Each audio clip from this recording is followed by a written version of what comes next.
పెళ్ళైనా పండగైనా వేడుక ఏదైనా పట్టుచీరల ప్రత్యేక వేదిక వారాహి సిల్క్స్.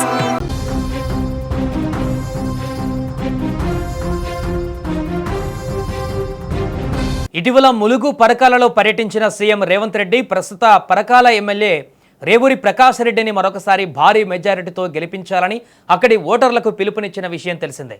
అయితే ఈ వ్యాఖ్యలే ఇప్పుడు కొండా ఫ్యామిలీలో అగ్గిని రాజేసింది. ఇంతకు ఆ రోజు సీఎం ఏం మాట్లాడారో ఒకసారి చూద్దాం. మీ అందరి సహకారం, మీ అందరి ఆశీర్వాదం ఉండాలి. నిండు మనసుతో ఏ విధంగా అయితే పరకాలలో మన్న ప్రకాష్ అన్నని గెలిపించినో రాబోయే 2029లో రెట్టించిన మెజారిటీతోనే ఈ ప్రాంతంలో గెలిపించండి. చూసారుగా, సీఎం చెప్పిన ఈ ఒక్క మాటే కొండా ఫ్యామిలీలో మరీ ముఖ్యంగా కొండా సుష్మిత ఆగ్రహానికి కారణమైంది. వెంటనే ఓ మీటింగ్ ఏర్పాటు చేసుకున్న ఆమె ఏకంగా సీఎం రేవంత్ రెడ్డి పైన సంచలన వ్యాఖ్యలు చేసింది. ఏం రేవంత్ రెడ్డి, సీఎం అవ్వగానే కళ్ళు నెత్తికెక్కాయా అంటూ కాస్త ఘాటు వ్యాఖ్యలు చేశారు. మా దయతోనే పరకాలలో రేవూరి ప్రకాష్ రెడ్డి గెలిచాడు. ఆ రోజు నీకు సహాయం చేసిన మా నాన్న ఈరోజు నీకు కనిపించడం లేదా? 2 ఏళ్ల తర్వాత వచ్చే ఎన్నికల గురించి ఎందుకు?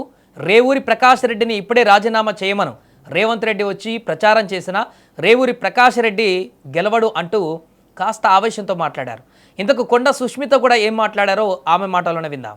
అయ్యా రేవంత్ రెడ్డి, నువ్వు గాని రేవూరి ప్రకాష్ రెడ్డి గాని వాళ్ళ తాత గాని వాళ్ళ అయ్య గాని ఎవరైనా గాని నేనే ఇక్కడ ఎమ్మెల్యేని, ఖచ్చితంగా నేనే నిల్చుంటా, నేనే గెలుస్తా. అర్థమైందా? ఈ సందర్భంగా నేను నీకు ఇక్కడ నుంచే చెప్తున్నా, నువ్వు ఇప్పుడు రాజీనామా చేయమని చెప్పు. ఇప్పుడు ఇద్దరం నిల్చుందాము, ఎవరు గెలుస్తారో చూద్దాము. నువ్వు వచ్చి క్యాన్వసింగ్ చేయి, నువ్వు వచ్చి క్యాన్వసింగ్ చేయి రేవూరి ప్రకాష్ రెడ్డికి. నేను ఇండిపెండెంట్ అయినా నిల్చుంటా. ఒకవేళ కాంగ్రెస్ పార్టీ టికెట్ ఇవ్వకపోతే ఎట్లయినా కూడా నేను గెలుస్తా అని చెప్తున్నా. ఈసారి పర్కాల ఎమ్మెల్యేగా నేను పోటీ చేస్తానని ఈ సందర్భంగా కొండా మురళి మంచోడు కాబట్టి ఇప్పటి వరకు బయట మాట్లాడలేదు. కొండా సురేఖ మంచిది కాబట్టి మాట్లాడలేదు. చిత్తగడ్ల కాదు, నేను ఎలక్షన్ల తర్వాత రేవూరి ప్రకాష్ రెడ్డిని గెలిపియాలి అని చెప్పినాం. రేవూరి ప్రకాష్ రెడ్డి అంటే పర్కాలకి తెలియదు, పర్కాల్ అంటే రేవూరి ప్రకాష్ రెడ్డికి తెలియదు. ఎలక్షన్ల మొదట ఎవరు వచ్చింది? కొండా మురళి వచ్చి తిరిగితే రేవూరి ప్రకాష్ రెడ్డి గెలిచిండు. ఈ రోజు 4-5 నియోజకవర్గాలలో తిరిగి ఆ రోజు గెలిపించుకున్న వ్యక్తి, నువ్వు కార్లో కూర్చోబెట్టుకుని తిరిగిన వ్యక్తి ఈ రోజు ఎందుకు గుర్తొస్తలేడు నీకు?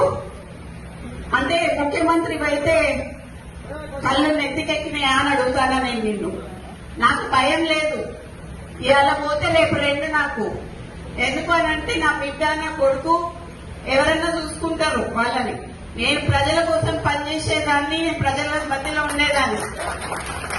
ఈ రోజు మా నాన్న నాకు అట్లే పెంచిండు, నిన్ను భయం లేకుండా పెంచిండు. నేనెవరికి భయపడను, సావుకి భయపడను. ఇవాళ రాజీనామా చేయమని చెప్పు. ఇవాళ రాజీనామా చేసి ఎలక్షన్లకు రా. నా ఇల్లు ఇక్కడ మంచినీళ్ళు ఉన్నది, 3 అంతస్తుల బిల్డింగ్ నీకు ఇస్తా. వచ్చి అక్కడనే ఉండి రేవూరి ప్రకాష్ రెడ్డికి నువ్వు వచ్చి క్యాన్వసింగ్ చేయి. రేవూరి ప్రకాష్ రెడ్డి గెలుస్తాడా?